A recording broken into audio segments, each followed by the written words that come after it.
সুপ্রিয় দর্শক, আসসালামু আলাইকুম। কেমন আছেন আপনারা? নিশ্চয়ই ভালো আছেন। আজকের ভিডিওতে আপনাদের সবাইকে স্বাগত জানাচ্ছি। আজকে আমি আপনাদের সাথে শেয়ার করব নর্মাল ডেলিভারির জন্য আপনাকে যত ঘন্টা ব্যথা সহ্য করতে হবে। তাহলে চলুন জেনে নেওয়া যাক কত ঘন্টা ব্যথা সহ্য করতে হবে নর্মাল ডেলিভারির জন্য। বাই দ্য ওয়ে, মূল ভিডিওতে যাওয়ার আগে একটা কথা বলি, আমি আমার চ্যানেলে pregnancy related, specially normal delivery related অনেক ইম্পর্ট্যান্ট তথ্য ভিডিও আকারে শেয়ার করে থাকি। এই তথ্যগুলো আমার পার্সোনাল এক্সপেরিয়েন্স ও আমার ডক্টরের সাজেশন থেকে নেওয়া। তাই আমার চ্যানেলটিকে যদি একবার আপনারা ভিজিট করেন, তাহলে আপনারা আপনাদের প্রশ্নাতীত মনের অনেক প্রশ্নের উত্তর পেয়ে যেতে পারেন। আমন্ত্রণ জানাবো আমার চ্যানেলটিকে একবার ভিজিট করে দেখার। এবারে চলুন মূল ভিডিওতে যাওয়া যাক। আমি শুরুতেই বলেছি আজকে আলোচনা করব নর্মাল ডেলিভারির জন্য একজন মাকে যত ঘন্টা ব্যথা সহ্য করতে হয়। দেখুন, আমরা সবাই জানি যে নর্মাল ডেলিভারিটা সিজারের তুলনায় ভালো, সেজন্য আমরা সবাই নর্মাল ডেলিভারিকে পছন্দ করি। ডেলিভারি ক্ষেত্রে আমাদের মোটামুটি সবারই নর্মাল ডেলিভারিটা পছন্দের শীর্ষে থাকে। কিন্তু যারা নতুন মা আছেন তাদের নর্মাল ডেলিভারি নিয়ে অনেক কৌতূহল থাকে, অনেক প্রশ্ন থাকে, অনেক সংশয় থাকে, অনেক ভয় থাকে। তবে তার মধ্যে খুব কমন একটা জানা বা ইচ্ছে হচ্ছে নর্মাল ডেলিভারির জন্য কতক্ষণ আমাকে ব্যথা সহ্য করতে হবে, বা ব্যথাটা কতক্ষণ ধরে থাকে, কত দিন ধরে থাকে, বা কত সময় ধরে থাকে। মোট কথা সবাই সময়টা জানতে চায়, বিশেষ করে যারা নতুন মা আছেন। তো নর্মাল ডেলিভারির জন্য আপনাকে মোটামুটি একদিন এক রাত ব্যথা সহ্য করতে হবে। আর যদি আমি সেটা ঘন্টায় বলি, তাহলে আপনাকে কমপক্ষে 12 থেকে 16 ঘন্টা, কারো কারো ক্ষেত্রে 17-18 ঘন্টা, এমনকি খুব লেন্দি প্রসেস হলে সর্বোচ্চ 20 ঘন্টা পর্যন্ত ব্যথা সহ্য করতে হয়। কি এই কথাটা শুনে কি ভয় পাচ্ছেন যে এতক্ষণ আমি ব্যথা সহ্য করব? দেখুন, নর্মাল ডেলিভারির যে ব্যথার কথা আমরা বলছি, এটা আসলে প্রকৃতপক্ষে ব্যথা নয়। এটা হচ্ছে একটা খুব সুন্দর পেইন, এবং এই পেইনটা আপনার জন্য এবং আপনার সন্তানের মাঝের শুধু একটা দূরত্ব মাত্র। দেখুন, আমাদের সবারই কিন্তু কম বেশি পেটে ব্যথা হয়েছে, কখনো হালকা, কখনো মাঝারি, কখনো ভারী। তো আপনি যে পেটে ব্যথাটা হয়েছে সেটা সহ্য করেছেন না বলুন? অবশ্যই সহ্য করেছেন। এবং পেটে ব্যথা যখন হয় তখন কিন্তু সেটা র্যান্ডম হয়। আধা ঘন্টা হলে পুরো আধা ঘন্টা জুড়ে, 1 ঘন্টা হলে পুরো 1 ঘন্টা জুড়ে, 2 ঘন্টা হলে পুরো 2 ঘন্টা জুড়ে। কিন্তু নর্মাল ডেলিভারির এই ব্যথাটা খুব সুন্দর একটা ব্যথা। এটা একেবারে পেটে ব্যথার মতোই, কিন্তু এই ব্যথাটা থেমে থেমে হয়, কিছু সময় পর পর হয়। যেমন কারো কারো ক্ষেত্রে 10 মিনিট পর পর ব্যথা আসে, কারো কারো ক্ষেত্রে 15 মিনিট পর পর ব্যথা আসে, কারো কারো ক্ষেত্রে আবার আধা ঘন্টা পর পর ব্যথা আসে।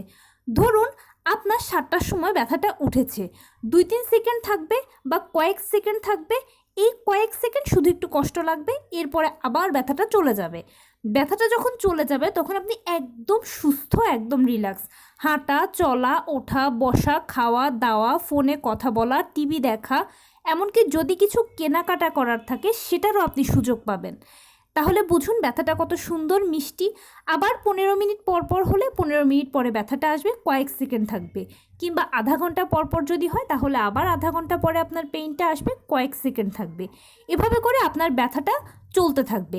খুব হালকাভাবে প্রথমে ব্যথাটা উঠবে, আর যে ব্যথাটা একেবারে অনায়াসে আপনি সহ্য করতে পারবেন। সবথেকে মজার ব্যাপার কি জানেন? যখন মাঝারি থেকে তীব্র ব্যথা হবে তখন আপনি ফিলই করতে পারবেন না সেটা। কেন জানেন? কারণ ওই মুহূর্তে আপনি অলরেডি ডেলিভারি রুমে পৌঁছে গেছেন, এবং ডেলিভারির জন্য যা যা প্রসেস সেগুলো শুরু হয়ে গেছে।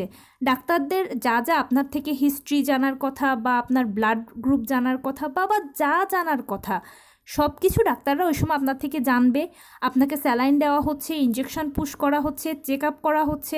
মানে আপনি তখন টোটাল ডাক্তারদের, শুধু একজন না কয়েকজন ডাক্তারের অবজারভেশনে রয়েছেন। তাই আপনার ব্যথাটা ফিল করার কোনো ওয়েই নেই। এমনকি আপনি ব্যথাটা বুঝতে বুঝতে ডাক্তার আপনাকে বলবে যে মা আপনি চাপ দিন, জোরে জোরে চাপ দিন, আপনার বাচ্চা খুব কাছে চলে এসেছে, আপনি জোরে জোরে চাপ দিন। আপনি যদি জোরে চাপ না দিতে পারেন তাহলে ভেতরে আপনার বাচ্চার অবস্থা খারাপ হয়ে যাবে, প্লিজ দ্রুত চাপ দিন, চাপ দিয়ে বাচ্চাকে বের করুন। আর এই কথাটা শোনা মাত্র একজন মায়ের যত শক্তি থাকে, সে তার সর্বোচ্চ শক্তির উপরে গিয়েও ব্যয় করে সব শক্তি তার সন্তানকে বের করার চেষ্টা করে, কেননা তার সন্তানের অবস্থা খারাপ হয়ে যাচ্ছে। এই কথাটা শুনলে কোনো মা কখনো স্থির থাকতে পারে? মা তো তার সর্বোচ্চ শক্তি দিয়ে তার সন্তানকে বের করার চেষ্টা করবে। তখন কি ব্যথা হচ্ছে কি হচ্ছে না সেটা আপনার বোঝার কোনো অবকাশই নেই। জিনিসটা আমি যদি একটু উদাহরণ দেই, সেটা হচ্ছে কীরকম, ধরুন পরীক্ষার হলে আপনার 2-3টে লাইন লেখা বাকি এবং লাস্ট ঘন্টা পড়ার বাকি আর 1 মিনিট আছে। এখন এই সময় আপনি কি আপনার লেখাটা শেষ করবেন, নাকি বন্ধুবান্ধব কী করছে, টিচার কী করছে, কে কী করছে সেটা দেখবেন? বলুন তো আমাকে। আপনি অবশ্যই আপনার লেখাটা তখন ইমার্জেন্সি শেষ করবেন, কেননা ঘন্টা পড়ার বাকি আর 1 মিনিট। ঠিক ব্যাপারটা এই সময় এরকম, আপনাকে ইমার্জেন্সি চেষ্টা করে আপনার বাচ্চাকে বের করতে হবে। তাই আপনার কি পেইন হচ্ছে না কি হচ্ছে, আপনার তখন সেটা বোঝার অবকাশ নেই। আপনি বুঝতে বুঝতে আপনার কোলে দেখবেন আপনার বাচ্চা কান্না করছে। ঠিক নর্মাল ডেলিভারিটা হচ্ছে এরকম পানির মতো সহজ। এখন অনেকে হয়তো বলবেন যে আপনি এরকম বলছেন, কিন্তু অন্য অন্য এক একজন তো এক এক কথা বলে। দেখুন, হাতের আঙুল 5টা যেরকম সমান নয়, সেরকম মানুষ 5জনও সমান নয়। এক এক মানুষ এক এক ধরনের কথা বলে, এক এক ধরনের চিন্তা করে।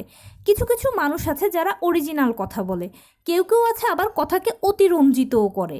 যেমন ধরুন, অনেকে বলবে যে নর্মাল ডেলিভারি এটা তো মনে হয় যেন মরার মতো অবস্থা, মনে হচ্ছে যেন শরীরের চামড়া কেউ খুলে ফেলে, মনে হয় যেন বুকটাকে কেউ ছিঁড়ে ফেলে, মনে হয় যেন কেউ কলিজা বের করে ফেলে, মনে হয় যেন আমি পরকাল দেখে এসেছি।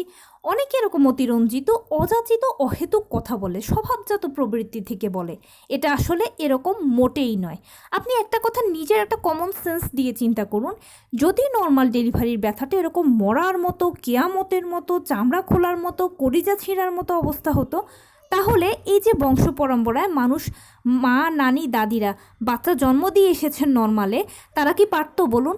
আর তাছাড়া এটা যদি এতই কেয়ামত হতো, তাহলে কি আমার আপনার পরে আর কোনো ভাই বোন বা আত্মীয় স্বজন থাকতো? অবশ্যই নয়। আপনি নিজেকে দিয়ে চিন্তা করুন, যে কোনো কিছুতে বা কোনো একটা কাজে আপনি যদি মরার হাত থেকে ফিরে আসেন, তাহলে কি আপনি আবার মরতে যাবেন বলুন? জীবনেও নয়। তাহলে যারা এই ধরনের কথা বলে তারা অতিরঞ্জিত কথা বলে। এটা মোটেও এরকম নয়, এটা একদম পানির মতো সহজ। এটা একটা প্রাকৃতিক পদ্ধতি। এটার A to Z প্রথম থেকে শেষ পর্যন্ত সব কিছু প্রাকৃতিকভাবে হবে। এবং একটা কথা সবসময় মনে রাখবেন, যে মহান আল্লাহ তাআলা আপনাকে মা হওয়ার যেহেতু তৌফিক দান করেছেন, সেহেতু আপনাকে সব কিছু সহ্য করারও ক্ষমতা দিয়েছেন। অনেকে বলবে যে 9 মাস তো কিয়ামত হয়ে যায়, এই হয় সেই হয় ওই হয়। এখন আপনি তো অলরেডি প্রেগনেন্ট, আপনি বলুন না, মানুষ যে কিয়ামতের কথা বলে দীর্ঘ 9 মাসে, কি সেরকম কোনো কিয়ামত হয়? হয় না তো। ঠিক তেমনিভাবে নর্মাল ডেলিভারি প্রসেসেও কেয়ামত, মরা, কলিজা ছাড়া এগুলো কিচ্ছু নয়। এটা একদম নর্মাল প্রসেস, নর্মালি হবে। এবং জিনিসটা এত সুন্দর, এত স্টেপ বাই স্টেপ হবে যে আপনি একটা স্টেপ বুঝে ওঠার আগে আরেকটা স্টেপ শুরু হয়ে যাচ্ছে, একটা স্টেপ বোঝার আগে আরেকটা স্টেপ শুরু হয়ে যাচ্ছে, এবং আপনি জিনিসটাকে টোটালি ফিল করতে করতে আপনার সন্তান আপনার কোলে চলে আসছে। নর্মাল ডেলিভারিটা একদম পানির মতো সহজ। তাই 2nd, 3rd, 4th টাইমের মায়েরা তো এটা জানেন, তাই ওনারা এ ব্যাপারে নিশ্চিত। কিন্তু প্রথম যারা মা হচ্ছেন তারা এটা নিয়ে অনেক সংশয়ে থাকেন। সংশয়ের কিছু নেই, চিন্তার কিছু নেই, এটা একদম সহজ। আপনি পারবেন, কেননা আপনি নারী, আপনি সব কিছুই এজন্য পারবেন। আপনি মা হচ্ছেন, মাতৃত্বের স্বাদ অনুভব করছেন, আপনি সব কিছুই পারবেন। সবসময় নিজেকে একটা কথা বোঝাবেন যে পৃথিবীতে অনেক দম্পতি আছে, অনেক মেয়েরা বা অনেক মায়েরা আছে যারা চেষ্টা করছে বছরকে বছর, দুনিয়া থেকে দুনিয়া ঘুরছে একটা সন্তানের জন্য, কিন্তু পারছে না। আপনি পারছেন, আপনি পেরেছেন, আপনি মা হওয়ার তৌফিক দান করেছে উপরওয়ালা আপনাকে। তার মানে যেহেতু আপনার মা হওয়ার তৌফিক দান করেছে, আপনি মা হচ্ছেন, তাই দীর্ঘ 9 মাস আপনার সাথে যা যা ঘটবে আপনি সেগুলোও সহ্য করতে পারবেন। দেন নর্মাল ডেলিভারি বা সিজার, যে প্রসেসটা হোক, যেরকমই হোক, আপনি সেটাও সহ্য করতে পারবেন। তাই এগুলো নিয়ে একদম টেনশন করে নিজের প্রেশার বাড়িয়ে নিজেরও ক্ষতি করবেন না, বাচ্চারও ক্ষতি করবেন না। আপনার শুধু করণীয় হচ্ছে নিয়মিত হাঁটাচলা করবেন, এক্সারসাইজের ওপর নিজেকে রাখবেন, পুষ্টিকর খাবার খাবেন, পরিবারের সাথে সময় কাটাবেন, যে ধর্মের অনুসারী হন না কেন বেশি বেশি করে প্রার্থনা করবেন, ভালো ভালো চিন্তা করবেন, সবসময় নিজেকে হাসি খুশি রাখার চেষ্টা করবেন। আর যে কোনো পরিস্থিতিতে আপনি নিজেই নিজেকে অনুপ্রাণিত করবেন, কেননা আপনি নিজেই নিজের সবথেকে বড় ইন্সপিরেশান। আর একটা কথাই মনে রাখবেন যে পৃথিবীতে এত মানুষ যদি নর্মালে বাচ্চা জন্ম দিতে পারে, আমি কেন পারবো না? তাদের মধ্যে এমন কি সুপার পাওয়ার আছে যেটা আমার মধ্যে নেই? সবাই পারলে আমিও পারবো। আমি নারী, আমি সব পারি। আমি মা, আমাকে আমার সন্তানের জন্য সব কিছু পারতে হবে। তো এই ছিল আজকের ভিডিও। কেমন লাগলো বলুন? যদি ভালো লেগে থাকে তাহলে প্লিজ লাইক, কমেন্ট, শেয়ার করতে একদম ভুলবেন না। আর সেই সাথে আমার চ্যানেলটিকে সাবস্ক্রাইব করার বিনীত অনুরোধ রইল। পাশে থাকা বেল আইকনটি ক্লিক করে দেবেন যেন আমি ভিডিও আপলোড করার সাথে সাথে আপনার নোটিফিকেশান পেয়ে যান। এছাড়া আপনাদের যা প্রশ্ন আছে সেগুলো আমাকে কমেন্টসে করবেন, আমি সর্বোচ্চ উত্তর দেওয়ার চেষ্টা করব। এবং সেই সাথে আপনাদের যদি কোনো পরামর্শ থাকে যে কোন বিষয়ের উপরে ভিডিও বানালে আপনারা উপকৃত হবেন, আমাকে জানাবেন, আমি আপনাদের পছন্দের সর্বোচ্চ প্রায়োরিটি দেব। ভালো থাকবেন, সুস্থ থাকবেন। আসসালামু আলাইকুম।